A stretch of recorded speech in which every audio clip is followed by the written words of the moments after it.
Hello'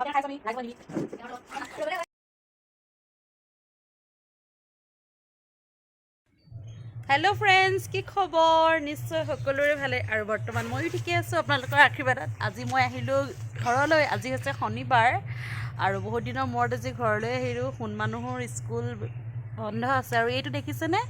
এইটো আমাৰ max হয়, এইটো মাহঁতৰ ঘৰৰ। আৰু মেক্সটো চাওকচোন ইমান মৰমীয়াল।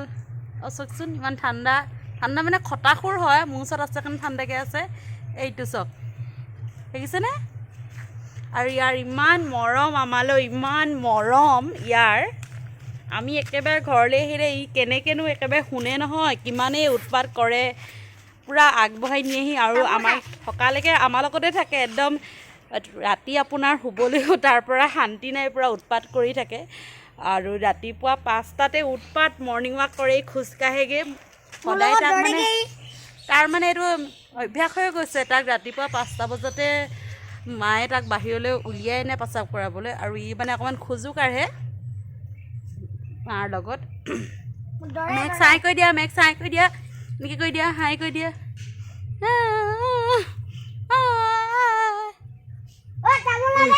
এইটো চাওক, এইটো চাওক, এইটো চাওক, এইটো চাওক, এইটো চাওক, দেখিছেনে?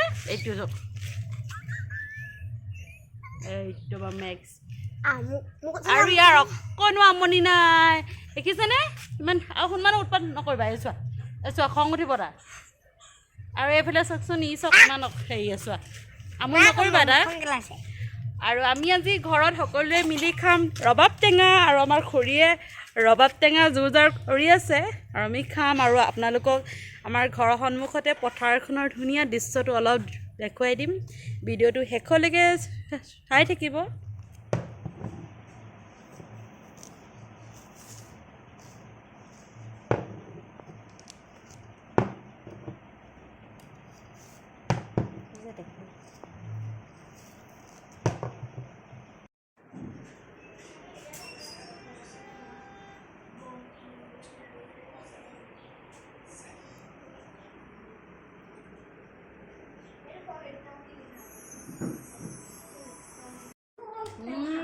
কেনেকুৱা লাগিছে?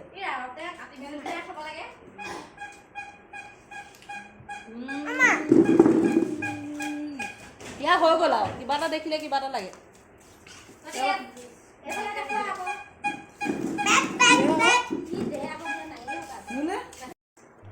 এইফালে ৰবাব টেঙা খাই আছোঁ আমি ৰাইজসকলে মিলি ফেনৰ তলত। ৰ'দতে খাবলৈ ফেনৰ তলত। এইফালে গোটেইখন খুৰী, মা, এইফালে চিম্পী, এইফালে ৰুণু খুৰী ক'লৈ গ'ল? এইয়া। আৰু এইফালে আমাৰ খুৰী চক এক গামলা লৈ লৈছে পূৰা। এক গামলাত পূৰা একদম সৰহকৈ খাইছে মানে দেই। সেইটো কাৰণে ৰবাব বুলি কয়। ৰবাব টেঙা, ৰবাব টেঙা ৰঙা কি ৰঙা ৰবাব টেঙা, ৰঙা বগাও আছে। কেনেকুৱা লাগিছে খাই? বেছি ভাল লাগিলে। আৰু বিশেষকৈ মানে পথাৰত খোৱাহেঁতেন বেছি ভাল লাগিলে। এতিয়া কাৰণ ধান পকা নাই, সেইটো কাৰণে ঘৰৰ ভিতৰতে খাইছোঁ। এতিয়া ধান দোৱা সময়ত তেতিয়া আমি খাম পথাৰত, এতিয়া খাই বেছি ভাল লাগে। চাওকচোন ধুনীয়াকৈ সাজি কাচি ভাগত পাতলৈ ওলাইছে। ওচৰৰে খুৰাৰ ঘৰত আছে ভাগত পাত। এয়া ৰুণু খুৰী চাওক ইমান ধুনীয়াকৈ এটা মৰণি চৰণি লৈ লৈছে ভাগতলৈ বুলি। এয়া মা ভাগত পাত আছে, কাৰ ঘৰত আছে ভাগত পাত? আজি সেই গীতিমণি সন্দিকৈৰ ঘৰত আছে। এই ওচৰতে আমাৰ খুৰী এগৰাকীৰ ঘৰত আছে ভাগত পাত। গাটো ভাল নাই, সেইটো কাৰণে আইসকলক মাতিছে মানে পাত এভাগ কৰিব। গতিকে আমাৰ এইগৰাকী পাতেগৈ আৰু লগতে ওলাইছোঁ, ময়ো কাষতে বহিম। বাই বাই দেই, গৈ আছোঁ। আৰু সোনকালে আহিব নেকি? অঁ, সোনকালে আহিম। অঁ। আৰু এয়া আমাৰ মাহঁত ভাগত পাতলৈ ওলাইছে। আৰু এয়া আমাৰ ঘৰৰ ৰাস্তাটো, অঁ এইটো সোমালে।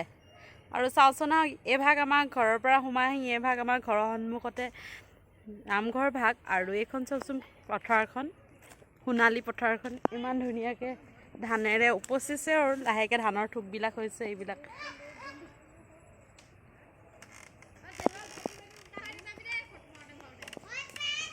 আৰু এইয়া চাওক পথাৰখন, এইফালে চাওকচোন ইমান ধুনীয়া লাগিছে। আৰু এইটো আমাৰ ৰাস্তাটো ঘৰৰ সন্মুখৰ।